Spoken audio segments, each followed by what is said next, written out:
Shalom saudaraku, puji Tuhan, saya senang bisa menyapa saudara kembali melalui tayangan ini. Pada pagi hari ini, Tuhan memberikan impresi di hati di hati saya untuk menyampaikan pesan tentang hidup berkenan kepada Allah.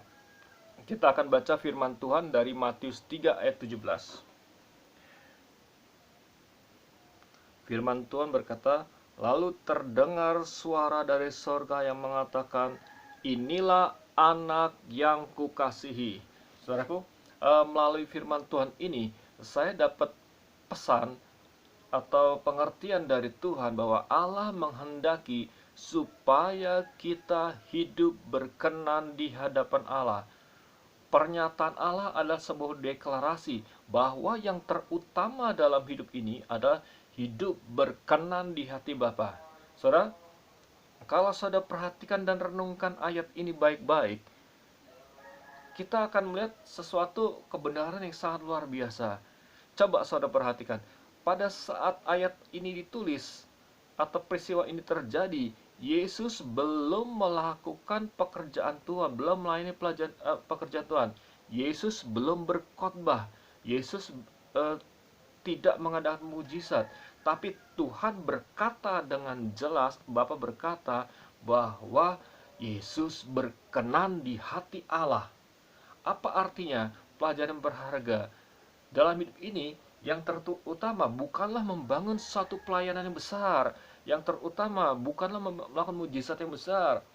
Kita bersyukur buat segala perkara yang terjadi dalam hidup kita. Secara pribadi saya berkata, saya juga merindukan banyak mujizat kesembuhan terjadi di dalam pelayanan saya. Saya merindukan Allah memberikan pelayanan lebih besar lagi. Tetapi saudaraku, melalui ayat ini Tuhan mengingatkan hal yang terutama adalah hidup berkenan di hadapan Allah. Mengapa kita perlu hidup berkenan di hadapan Allah? Mengapa kita harus hidup berkenan Allah?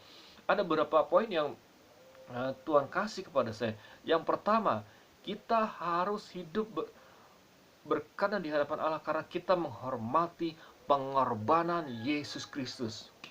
Sekali lagi, kita harus hidup berkenan di hadapan Allah karena kita menghormati pengorbanan Yesus Kristus. Saudaraku, pernah ada seorang hamba Tuhan berkata, dia mengomentari film The Passion of the Christ. Saya yakin banyak di antara saudara yang sudah pernah menyaksikan film ini. Nah, dia katakan seperti ini, saudara, bahwa apa yang ditayangkan di film The Passion of the Christ itu belum apa-apanya dibandingkan penderitaan Yesus yang sebenarnya. Artinya, saudaraku, Yesus telah berkorban sedemikian rupa buat kita. Bukankah alangkah baiknya, bukankah tidak salah bila kita juga hidup berkenan di hadapan Tuhan untuk membalas pengorbanan Yesus. Amin, saudaraku. Nah, yang kedua, kenapa kita harus hidup berkenan kepada Allah? Atau kenapa Allah menghendaki kita hidup berkenan kepada Dia? Kita buka, saudaraku, dari Yohanes 8 ayat 29.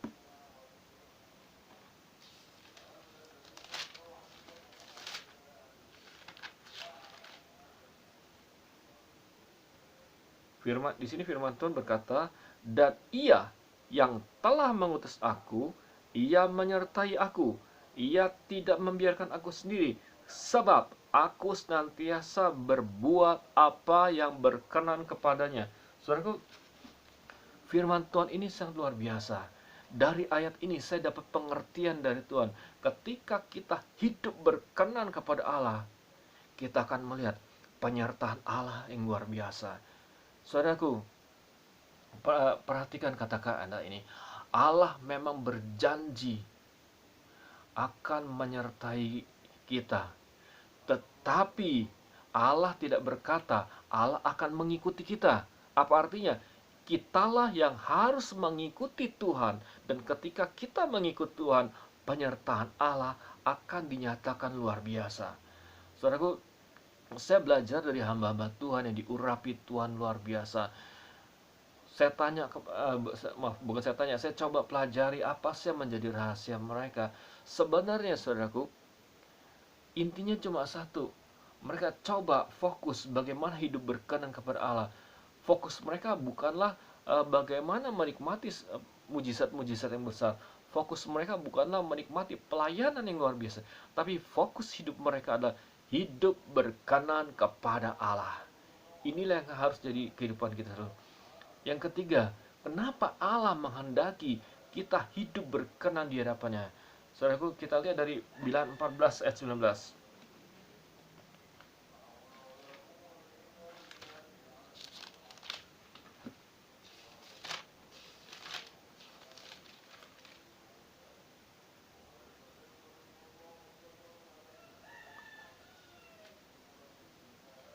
Saya bacakan, hanya janganlah memberontak kepada Tuhan, dan janganlah takut kepada bangsa negeri itu, sebab mereka akan kita telan habis.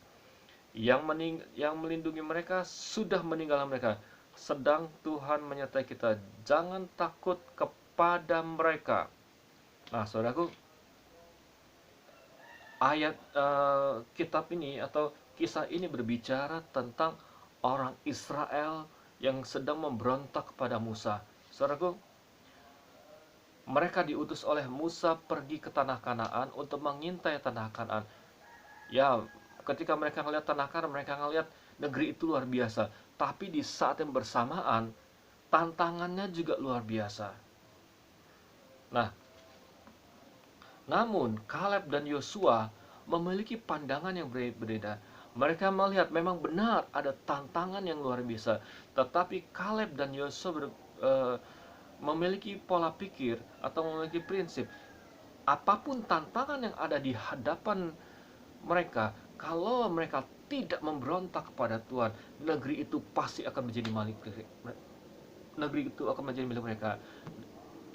Kalau mereka tidak memberontak, negeri itu akan diberikan kepada mereka. Apa artinya, saudaraku? Dari ayat ini saya dapat pengertian. Ketika kita tidak memberontak kepada Tuhan, ketika kita berkenan di hadapan Tuhan, Tuhan sendiri akan menuntun kita kepada penggenapan janji-janjinya. Mungkin ada di antara saudara yang pernah dinubuatkan oleh seorang hamba Tuhan. Mungkin saudara pernah ketika membaca Alkitab pernah menerima janji Tuhan.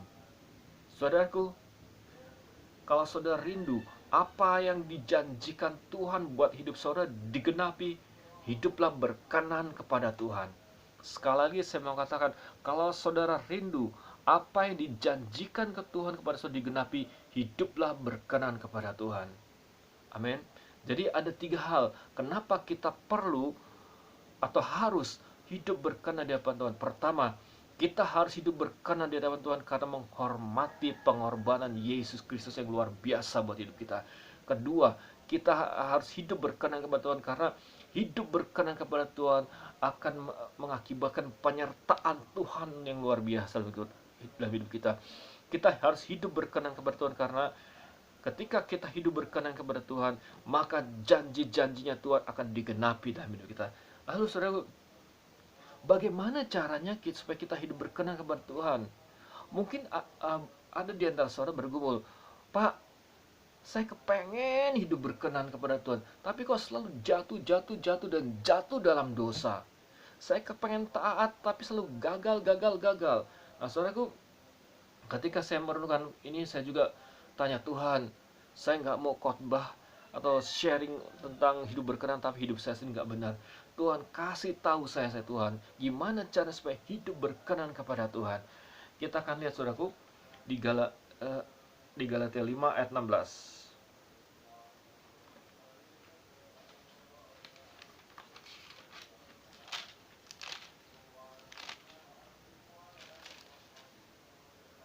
Saya bacakan firman Tuhan. Maksudku, hiduplah oleh roh, maka kamu tidak akan menuruti keinginan daging. Saudaraku, firman Tuhan berkata, hiduplah oleh roh, maka kita tidak akan menuruti keinginan daging. Yang pertama, Tuhan nyatakan, kalau kita mau hidup berkenan di hadapan Tuhan, kita harus hidup oleh roh. Kita nggak bisa berkenan kepada Tuhan dengan mengandalkan kekuatan kita sendiri. Nah, yang jadi pertanyaan, bagaimana apa itu hidup oleh roh? Saudaraku, Hidup oleh roh adalah hidup yang diatur atau dipimpin oleh Roh Kudus. Sekali lagi saya katakan, yang disebut hidup oleh roh adalah hidup diatur atau dipimpin oleh Roh Kudus. Bagaimana caranya supaya kita bisa hidup diatur dan atau dipimpin oleh Roh Kudus?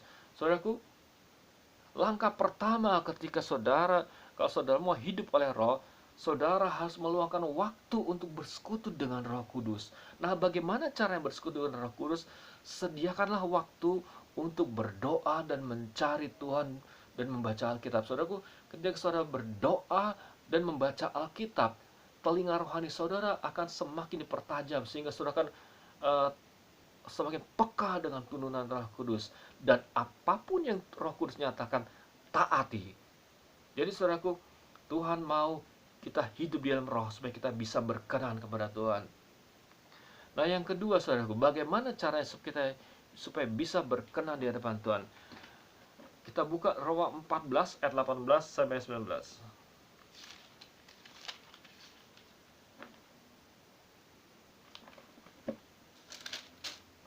Roma 14 ayat 18 sampai 19.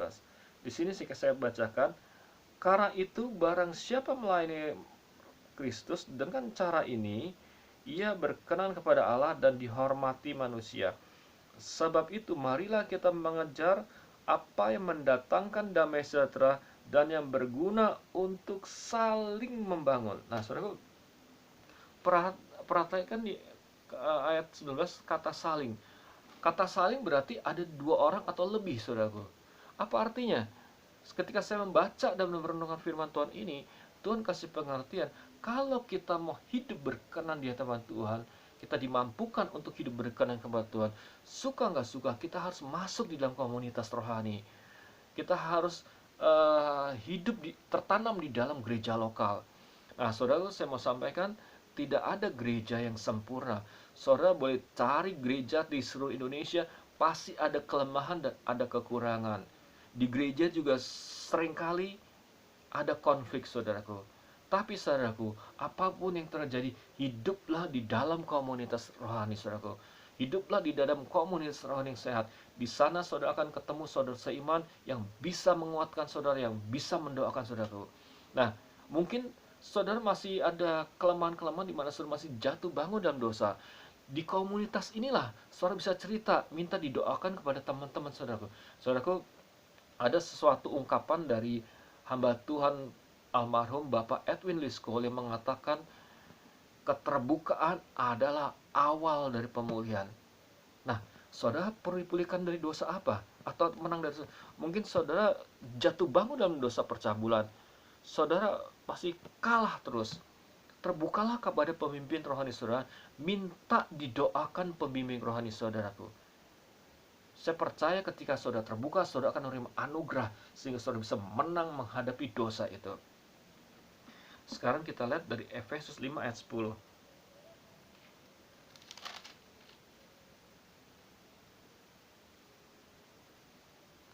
Dan ujilah apa yang berkenan kepada Tuhan. Ayat 11-nya, janganlah turut mengambil bagian dalam perbuatan-perbuatan kegelapan yang tidak berbuahkan apa-apa, tetapi sebaiknya telanjangilah perbuatan-perbuatan itu. Nah, saudaraku, di sini ada kata-kata janganlah turut. Apa artinya turut?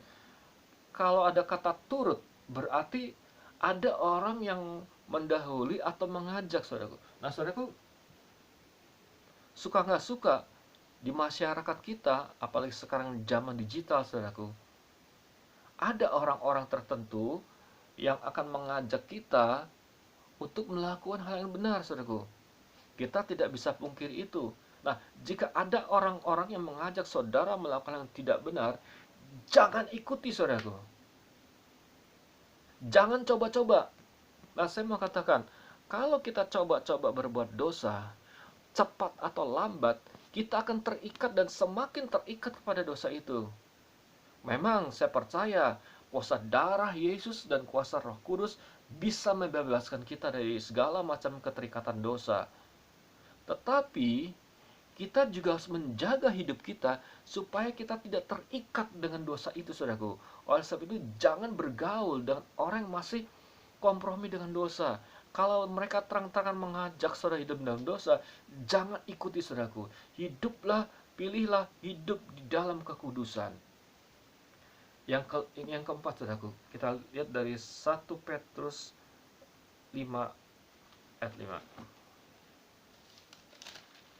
Kita lihat dari 1 Petrus 5 ayat 5.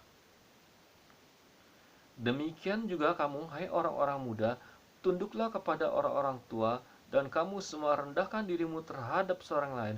Allah menentang orang yang congkak, tetapi mengasihani orang yang rendah hati. Saudaraku, ketika saya membaca dari berbagai macam terjemahan yang lain, di sini yang bermaksud tunduklah kepada orang tua bukan cuma sekadar tunduk kepada orang tua kita, tapi tunduk kepada orang yang diberi otoritas. Nah, saudaraku, dari ayat ini saya dapat pengertian dari Tuhan. Kalau kita mau hidup berkenan kepada Tuhan, kita harus tunduk kepada otoritas rohani yang ditetapkan kepada kita. Sekali lagi, kita harus tunduk kepada otoritas rohani yang ditetapkan kepada kita. Saudaraku, berkali-kali saya memberi konseling kepada orang yang mengalami jatuh bangun dalam perzinahan. Salah satu sebabnya mereka adalah tidak mau tunduk kepada pemimpinnya. Nah, saudaraku, di masa lalu saya sangat kagum sekali kalau ada hamba Tuhan diberi Tuhan karya pengetahuan, karya membedakan roh. Dulu, saudaraku, ada seorang hamba Tuhan, dia peka sekali. Ketika dia melayani suatu ibadah, dia tahu siapa-siapa aja yang berzinah di ruangan yang terikat dengan dosa perzinahan di ruangan itu. Saudaraku, saya begitu kagum dengan hamba Tuhan ini. Saya berharap, Tuhan, aku kepengen bisa seperti hamba Tuhan ini. Nah, saudaraku, setelah saya semakin lama ikut Tuhan, saya bergaul dengan banyak hamba Tuhan, bergaul dengan anak-anak Tuhan. Saya mendapati, saudaraku, salah satu ciri orang bermasalah dengan dosa percabulan dan dosa perzinahan, orang itu biasanya, ini tidak selalu ya, orang ini biasanya dia tidak tunduk kepada pemimpin rohaninya. Jadi, saudaraku, hati-hati, saudaraku, ketika saudara tidak menghormati pemimpin rohani, apalagi kalau saudara sempat melakukan kudeta atau pemberontakan, itu saudara sudah membuka, ibaratnya saudara ada di bawah payung, lalu saudara keluar dari payung itu akan membuka celah bagi serangan iblis, sehingga akibatnya saudara akan mudah jatuh dalam dosa, dan bahkan mungkin bukan cuma jatuh, saudara akan mudah terikat dengan dosa itu. Jadi, saudaraku, hati-hati, saudaraku, hormati pemimpin rohani saudara. Jadi, saudara, ada 4 hal caranya supaya kita berkenan kepada Tuhan yang Tuhan singkapkan kepada saya. Yang pertama, hiduplah oleh roh, bergaulah dengan Roh Kudus. Kalau Tuhan izinkan, nanti saya akan mengulas tentang ini. Yang kedua, saudara, hiduplah di dalam komunitas rohani. Mungkin saudara masih suka pindah-pindah gereja. Pagi ini saya ingatkan, bergabunglah ke gereja lokal. Atau mungkin saudara sudah bergabung gereja lokal tapi tidak aktif, bergabunglah kepada kelompok sel yang ada atau care sel yang ada di gereja saudara. Yang ketiga, saudaraku, jangan ikut ambil bagian dalam dosa.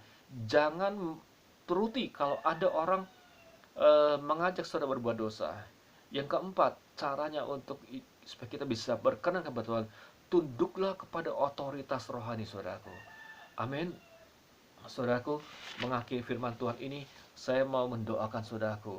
Saudaraku, karena Tuhan panggil saya untuk melayani orang, memberitakan Injil melayani orang sakit, pada kesempatan ini saya secara khusus akan berdoa untuk saudara yang sakit dan punya masalah lain. Nah, sebelum saya mau berdoa, saya mau sampaikan kepada saudaraku, saya tidak bisa menyembuhkan saudara.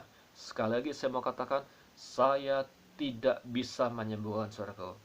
Tetapi Tuhan Yesus Kristus berkuasa menyembuhkan saudara. Sekali lagi saya katakan, Tuhan Yesus berkuasa menyembuhkan saudara. Tuhan Yesus berkuasa menyembuhkan segala sakit penyakit.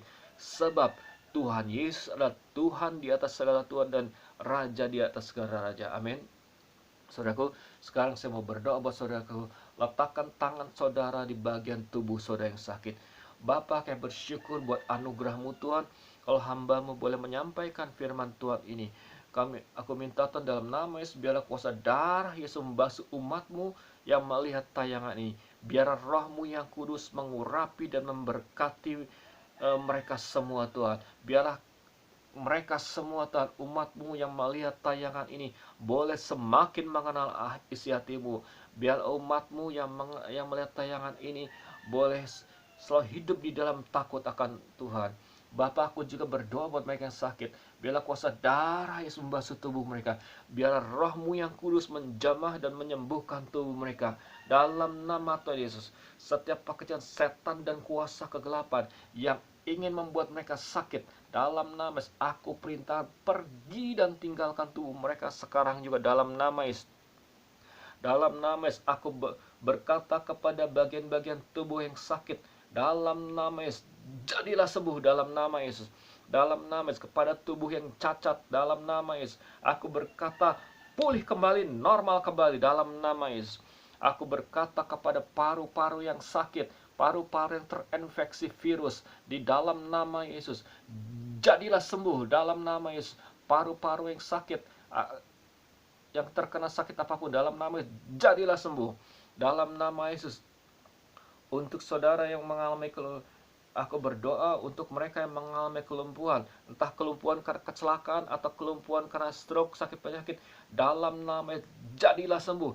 Dalam nama Yesus, bagian-bagian tubuh yang lumpuh dari ujung kepala sampai kaki, dalam nama Yesus, aku berkata, dalam nama Yesus, jadilah sembuh dalam nama Yesus.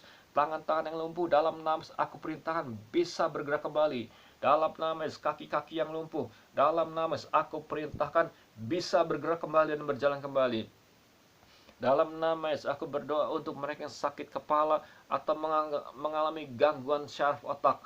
Dalam nama Yesus, aku perintahkan kepada kepala yang sakit, pusing atau sakit apapun itu, atau tumor di otak, dalam nama Yesus, aku perintahkan pergi dan tinggalkan kepala yang sakit dalam nama Yesus. Aku berkata kepada tumor dan kanker yang menggerogoti otak, kepala, dalam nama Yesus, aku perintahkan pergi dan tinggalkan otak mereka semua dalam nama Yesus.